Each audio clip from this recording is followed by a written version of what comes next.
I love a classic wholemeal loaf. So a white loaf has its place, but wholemeal has that really nutty flavour.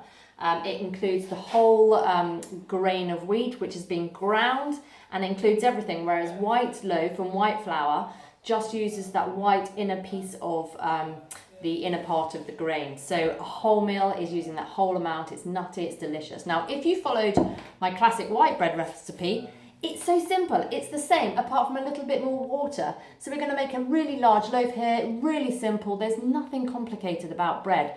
And there's so many recipes that add all these other bits and pieces, but all you really need are 4 things. You need flour, you need salt, you need yeast, and you need water. And the quantities are here for a large loaf: 600 grams of wholemeal flour.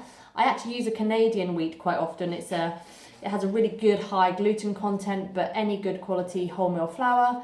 You've got a 7-gram sachet of yeast. These are these little sachets here, they're fantastic.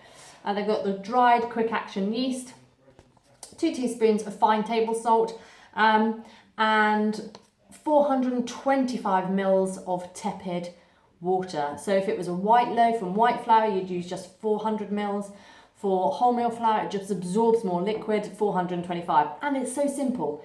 You knead for 10 minutes, rest it for about an hour and a half, maybe it can be up to like 3 or 4 hours somewhere warm. You knock it back, knead it again for 5 minutes, shape it, and let it rest for about 10, 15, maybe 20 minutes as you preheat your oven, up to 20 minutes just to rest that dough. Stick it in the oven and bake it. Literally, that is it. So, bowl, 600 grams of bread flour. Add in your 7-gram sachet of yeast, 2 teaspoons of salt, your 425 mils of tepid water. You can actually mix white flour and brown flour and just alter that water accordingly. So if you used half and half, you'd have 413 mils roughly of water.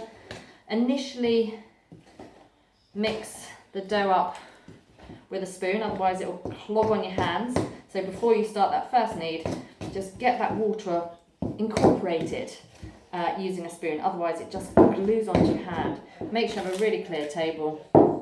I've given this table a good clean beforehand, and then once you've mixed those doughs together, that bread and that water and flour and yeast and stuff together, make sure you've got all the salt in, you can start to knead it a little bit, make sure it's coming together, and then tip it onto a nice clean board to just knead. And I think I showed you the kneading in the white classic bread. But basically, to knead, what you're doing here, hopefully you can see what I'm doing here, is make sure you've got all those in together. You're getting your fingers, you're bringing the dough over, you're pushing it, pulling it up with your fingers, pulling it to the middle and using your palm to push it away. You're pulling it up, pulling it over, pushing it away. But you're doing that on a surface. You can do it with one hand and you're spinning it around as you go, or to get it done quicker, 2. So give it a good old knead. You'll do this for 10 minutes. You'll put it back in your bowl and rest it. Cover it with a tea towel. I'm going to do it. I'll go back and do it in a minute, but you would do that for 10 minutes. You put it in your bowl. Get a nice clean tea towel. Cover it over. Pop it somewhere nice and warm, a nice airing cupboard, or near to, not on top of a radiator, not on a radiator, not too hot. Somewhere nice and warm. It'll double in size.